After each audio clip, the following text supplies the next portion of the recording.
Vamos então conversar sobre política e sobre a candidatura com o candidato à presidência pelo PDT, Ciro Gomes.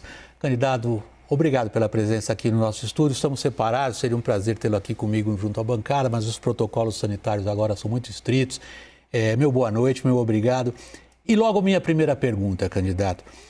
Em primeiro lugar, uma observação pessoal, né? Eu vou para os 70, o senhor está indo para os 65. Se tornar rebelde nessa altura merece elogio. O senhor se autodenomina agora o rebelde da esperança. E o senhor tem divulgado um jingle de campanha, já podemos dizer, no qual o senhor repete um verso que se tornou muito popular entre, sobretudo, as faixas mais jovens e engajadas do eleitorado. Eu vou ler o verso que o senhor tem repetido. No passado eu morri, mas no presente eu não morro. O que o senhor quer dizer? Boa noite, William. Um abraço a você e a toda a gente querida que está conosco na CNN. Veja, rebelde eu sempre fui. Eu apenas quero dizer que eu sou um rebelde com esperança, um rebelde com projeto e quero apresentar essa rebeldia porque o Brasil não aguenta mais. O verso que eu faço é uma homenagem a um poeta de quem eu fui muito amigo e que, para minha grande honra, é meu conterrâneo de Sobral, que é o Belchior. O Belchior me deu o meu primeiro slogan de campanha. Quando eu fui pela primeira vez candidato a deputado estadual, com 25 anos, ele me deu um slogan que virou um verso muito... Quer dizer, já era um verso de uma música que acabou fazendo muito sucesso, que é Como Nossos Pais. O verso era O Novo Sempre Vem. E agora eu quero fazer a campanha final, para a presidência da República, dizendo que no ano passado eu morri, mas esse ano eu não morro. É uma homenagem ao Belchior e à alma brasileira. Mas tem um significado profundo entre os jovens hoje, esse verso que o senhor está citando. Ele está numa música chamada Um Sujeito de Sorte. Nem sempre o senhor teve sorte nas últimas eleições presidenciais das quais participou e o senhor participa delas há muito tempo. 98, 2002, depois agora mais recentemente. O que o senhor quer dizer exatamente com isto? Este ano eu não morro. Eu sou um sujeito de sorte, eu tenho uma família maravilhosa, fui muito bem amado pelos meus pais, muito bem criado, tenho saúde, enfim, ando nas ruas do Brasil de cabeça erguida, sou tratado com muito respeito até pelos meus adversários e o insucesso que eu colhi nas eleições presidenciais apenas talvez tenha sido uma evidência a mais da minha sorte. É agora que eu estou mais maduro, estou pronto, um projeto melhor acabado para o Brasil e a necessidade que o Brasil tem, William, de mudar o modelo econômico, que se trata de emprego, salário, juro do crediário, preço de petróleo, preço de combustível, preço do gás de cozinha e um modelo de governança política, em que muda tudo para o Valdemar Costa Neto, Roberto Jefferson, sabe, esse tal centrão, nunca saírem do poder. Eles estavam com Fernando Henrique, com Collor, com Lula e agora estão fazendo a desgraça do Brasil de novo com o Bolsonaro. É preciso mudar isso. Deixa eu aproveitar essa deixa que o senhor me deu, quando o senhor, a respeito de si mesmo, faz a referência, eu sou agora um candidato mais maduro. Eu assinalei logo no início da nossa conversa o longo tempo de estrada que o senhor tem, inclusive disputando o principal cargo como presidente da República. As suas propostas, eu vou entrar no mérito delas um pouco mais adiante, são coerentes. O senhor vem repetindo isso há 30 anos. É o candidato que mudou e, portanto, as suas propostas, que são conhecidas, desta vez terão a chance que nunca tiveram? Sem nenhuma dúvida, a chance é maior do que nunca, porque a personalidade exuberante do Lula, o carisma do Lula, acabou fazendo com que as eleições brasileiras dos últimos 30 anos todas se dessem contra ou a favor desse carisma e dessa personalidade. E o país parou de crescer, cresce um pouquinho, quebra, cresce um pouquinho, quebra, e a consequência disso são 14 milhões de brasileiros desempregados, a maior informalidade da história do Brasil, precarizando quase 2/3 da força de trabalho do país, o salário mínimo tem o pior poder de compra dos últimos 16 anos, a infraestrutura do país colapsou, o investimento é o pior da história e faz 10 anos, William, pela primeira vez em 120 anos, entre 2010 e 2020, o Brasil não cresce nada. Talvez agora seja a hora da gente trocar essa disputa de carisma, Chico, Manel e Maria, por ideias, propostas, projetos, e eu tenho me mantido permanentemente em dia com os assuntos. Eu tenho uma proposta de economia do conhecimento que é absolutamente nova e é a única que está disponível para o povo discutir. Vamos então ao mérito de algumas das questões que o senhor propõe. O senhor tem um livro publicado, o senhor tem uma proposta de governo chamada Plano de Desenvolvimento Nacional, que muitos dos economistas que nos acompanham, as pessoas aqui interessadas em política, dirão: isto soa muito para o passado. Isto soa como nacional desenvolvimentismo que ficou no caminho nas últimas décadas. O senhor está sendo diplomata, na verdade. O Brasil não cresce há 30 anos, não é só há 10 anos. A nossa produtividade está estagnada há 40 anos, mais ou menos. O nó é político. Como é que o senhor quer desatar esse nó? Veja, o Brasil precisa entender qual é o caminho do crescimento. Nenhuma nação desenvolvida do mundo se desenvolveu com base no capital dos outros. E essa é a premissa do equívoco que tange o Brasil desde o Fernando Henrique, repetido pelo Lula, repetido pela Dilma, repetido pelo Michel Temer, repetido pelo Bolsonaro. A minha proposta entra num caminho de construção da poupança nacional através de um desenho absolutamente novo e absolutamente original, porém em linha com as melhores práticas do mundo e com a melhor literatura do mundo, tanto na questão do desenho dos tributos do país, que hoje penalizam só quem produz e trabalha, cobra muito mais de pobre da classe média e transforma o Brasil num paraíso fiscal dos super ricos. Por exemplo, o Brasil não cobra tributos sobre lucros e dividendos empresariais. É o único país ao lado da pequena história que não cobra isso. Um desenho previdenciário que cria uma ferramenta de poupança moderníssima, que o Brasil abriu mão e só está nessa omissão com a Argentina e a Venezuela, 3 países absolutamente quebrados. E você tem razão, o Brasil perdeu a vocação de crescer nesses 30 anos. Mas quando eu falo parou de crescer mesmo. Entre 2010 e 2020, 6 anos de PT, 2 anos de Michel Temer, que o Lula botou irresponsavelmente por esses conchavos dele na linha de sucessão, e 2 anos de Bolsonaro, o Brasil cresceu 0 pela primeira vez em 120 anos. E a partir daí entender na questão da ciência e da tecnologia, numa radical mudança do padrão de educação pública do Brasil, que nós já temos como mostrar como é que funciona, tendo o Ceará hoje, o lugar onde eu comecei a trabalhar, onde uma equipe imensa de pessoas a qual eu pertenço, produziu a melhor educação pública do Brasil, onde um jovem está em tempo integral, em nível médio, adquirindo uma profissão e saindo da escola direto para as empresas com estágio remunerado pelo governo. Candidato, o senhor acabou de mencionar a sua própria experiência. O senhor foi eleito muito jovem prefeito de Fortaleza, também um dos mais jovens governadores lá do Ceará. Isso faz mais ou menos 30 anos. De lá para cá, nossa situação fiscal só se deteriorou.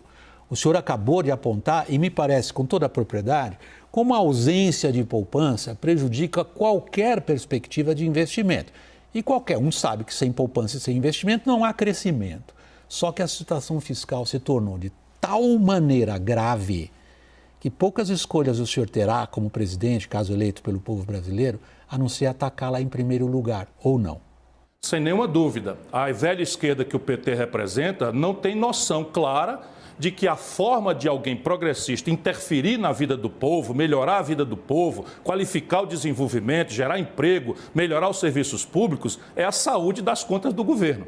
Deixa eu lhe dizer, ainda que brevemente, eu quero ser muito telegráfico, e quem tiver dúvida, eu estou à disposição nas minhas redes, por favor, não deixe de participar dessa discussão. Eu tenho um livro escrito com detalhes. Mas eu fui ministro da Fazenda, comandei a economia do Brasil, governei o 8º estado brasileiro, fui prefeito da 5ª maior cidade do Brasil e sou o único homem público brasileiro que nunca gastou mais do que arrecadava, nem um único dia sequer.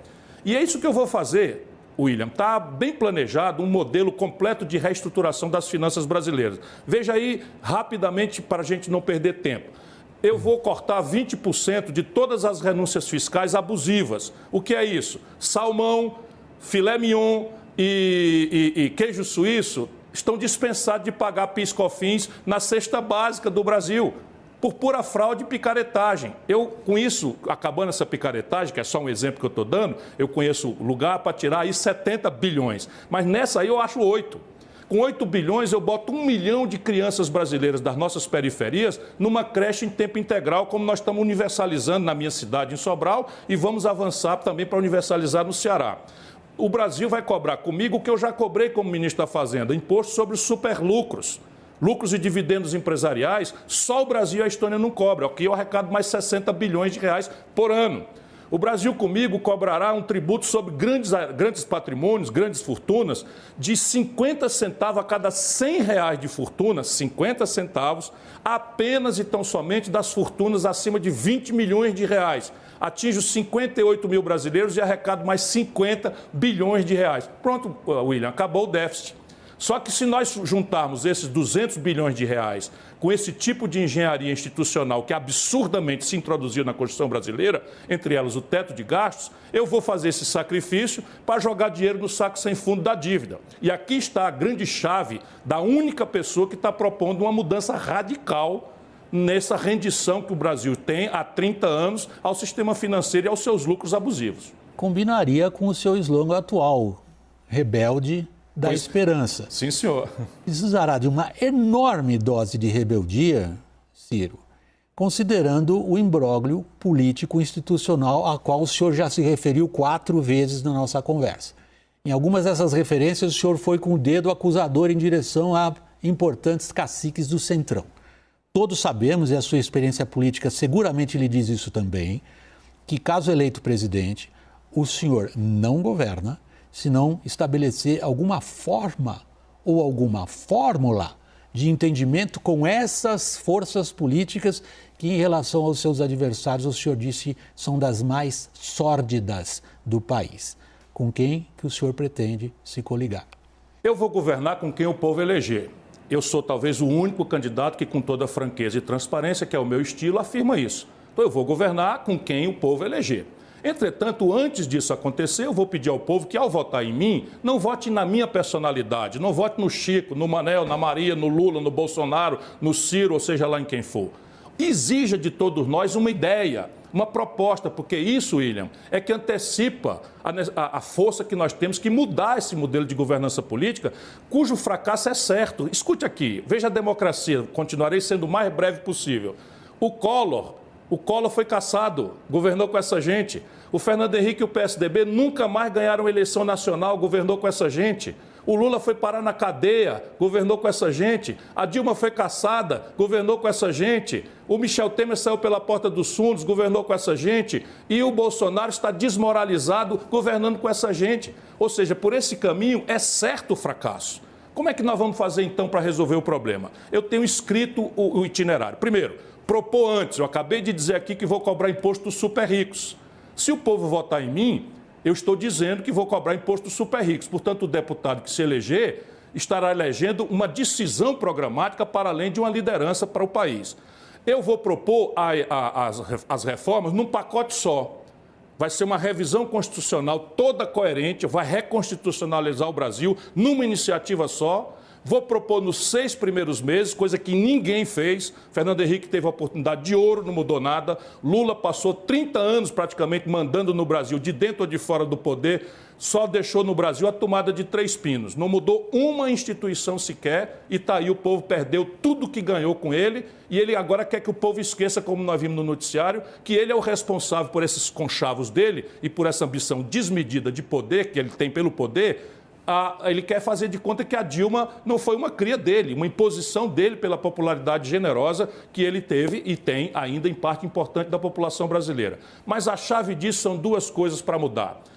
A proposta antecedente, propor nos 6 primeiros meses, mediar um novo pacto federativo. 23 dos 27 estados brasileiros estão quebrados. São Paulo, Rio de Janeiro, Minas Gerais e Rio Grande do Sul estão com as suas finanças completamente falidas. E com eles mais 19 estados do Brasil. O Ceará é o único que há 30 anos não deixa nada a dever, não está devendo um centavo, não tem um dia sequer de desequilíbrio. E expandimos o serviço público por 2 vezes a polícia, por mais de 2 vezes a educação, por quase 2 vezes a saúde do Estado. Mas veja, só terminando o raciocínio, eu trocarei por um grande novo pacto de governadores e prefeitos a mediação de gabinetes onde vale a propina, toma lá da cá, por um grande, novo e generoso pacto nacional. E, chave final, essa reforma será mandada a voto popular direto através de um plebiscito e referendo. E eu, Ciro Gomes, vou abrir mão da minha própria reeleição para que o mundo político, ao dar ao país as reformas que nós precisamos e não podemos mais adiar, não acho que com isso eu vou ter tanto sucesso que vou me reeleger. Eu abrirei mão, dando o primeiro exemplo a mim mesmo, de qualquer reeleição. Vamos ver 2 aspectos que o senhor mencionou que me parecem relevantes, inclusive para a rota que o senhor está prometendo ao eleitor. O primeiro é o seguinte: me parece que o senhor vai precisar de um grande pacto com deputados. A figura do presidente, quando o senhor pela primeira vez disputou esse cargo, em 1998, E hoje, a figura do presidente é muito mais fraca do que foi 30 anos atrás. Em parte, Jair Bolsonaro entregou ao Centrão instrumentos tradicionais de poder, que é a alocação de recursos via orçamento. O senhor vai reverter isso? Sem dúvida. Emenda do relator, essa excrescência acabará no primeiro dia. Evidentemente que emendas individuais, o prestígio ao parlamento... Deixa eu dizer aqui um pouquinho para o brasileiro que ainda não me conhece bem. Eu fui deputado estadual 2 vezes. Eu fui líder de governo e líder de oposição. Conheço os 2 lados do balcão da luta política. Eu fui prefeito e manejei vereadores. E eu governei em absoluta paz. Eu fui governador e manejei praticamente a unanimidade da Assembleia do Ceará. Eu mesmo fui o deputado federal mais votado do Brasil.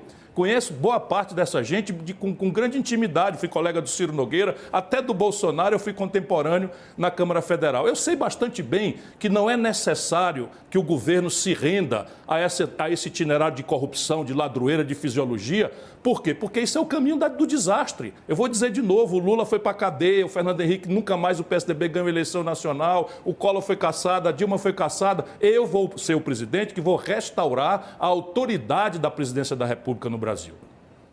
O outro aspecto que o senhor mencionou, o segundo, como eu disse agora na minha última pergunta, se refere ao que o senhor chamou, inclusive no seu discurso, quando assumiu a candidatura na semana passada, de novos instrumentos da democracia direta, plebiscitos e referendos. Até onde o senhor acha que o STF deixa o senhor chegar? Ou isso não está parecendo um pouco, eu vou lhe provocar, chavista? Não, isso a elite brasileira, que não é o seu caso, adora dizer, mas plebiscitos e referendos é a ferramenta da democracia moderna. Os Estados Unidos, a Alemanha, a Itália, a França, a Inglaterra fazem plebiscitos e referendos diariamente para assuntos, inclusive, extremamente mundanos. Ninguém aumenta IPTU num pequeno município da Inglaterra se não for diretamente votado pelo povo. E no caso brasileiro, são elementos que estão previstos na nossa Constituição Federal. Portanto, o Supremo Tribunal Federal, que é o guardião da Constituição, vai me proteger. Agora, por que eu quero fazer isso? Eu não quero fazer isso para criar crise, eu quero fazer isso para dar ao povo brasileiro um caminho para resolver as crises, sem ser essa lógica de impasse que o presidencialismo produziu e sem essa rendição da presidência da República, a ladroeira, a fisiologia. O William Vac, nós estamos com a menor taxa de investimento da história do Brasil. Vai sobrar esse ano 22 bilhões, 25 bilhões de reais, na melhor hipótese.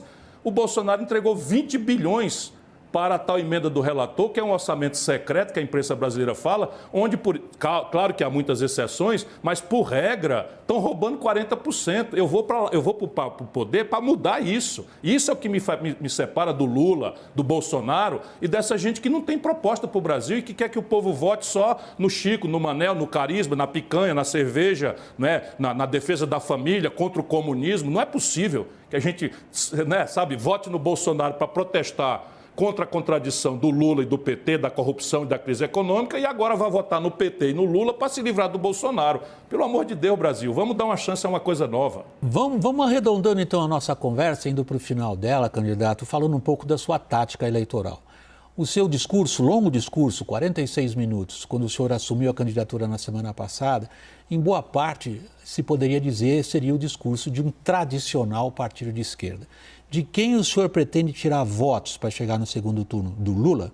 Eu quero unir o povo brasileiro, William. Essas coisas não são assim.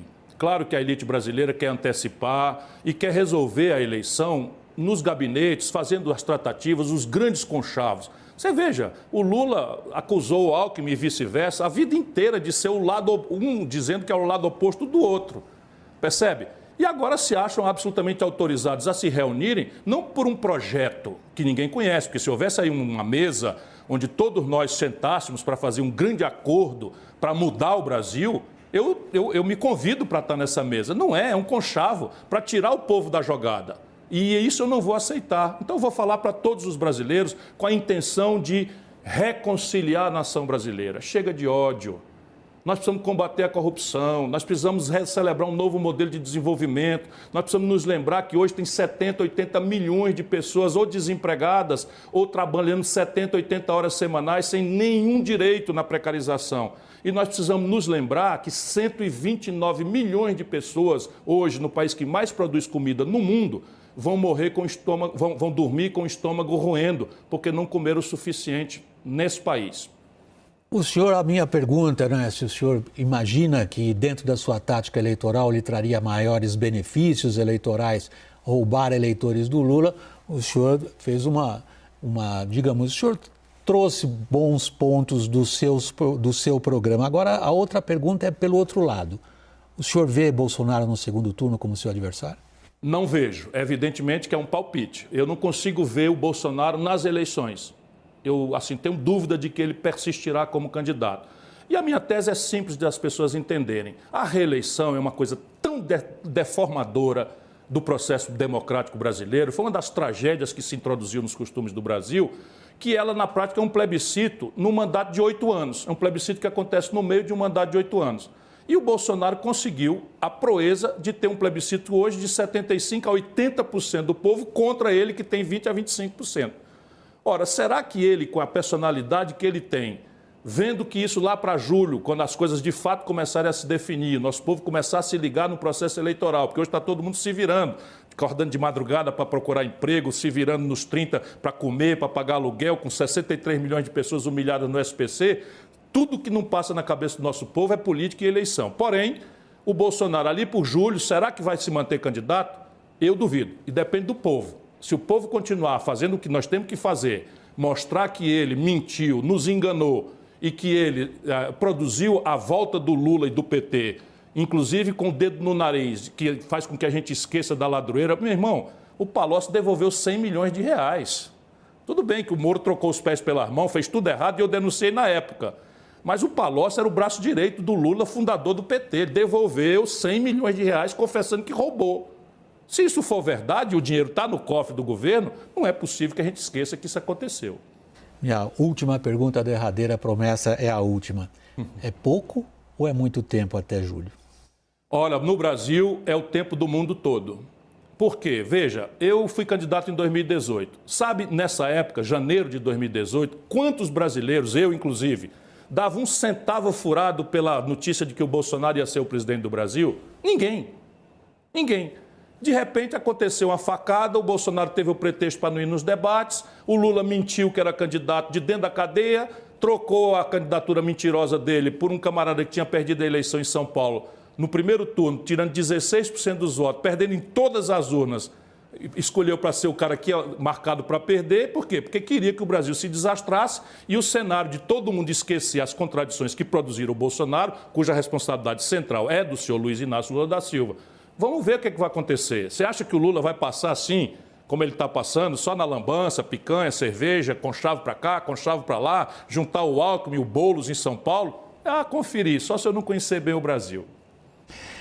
Ao candidato do PDT à presidência, Ciro Gomes, nosso obrigado do Jornal da CNN pela participação aqui no nosso estúdio e boa noite. Boa noite, muito obrigado a todos e acompanhe a gente nas nossas redes.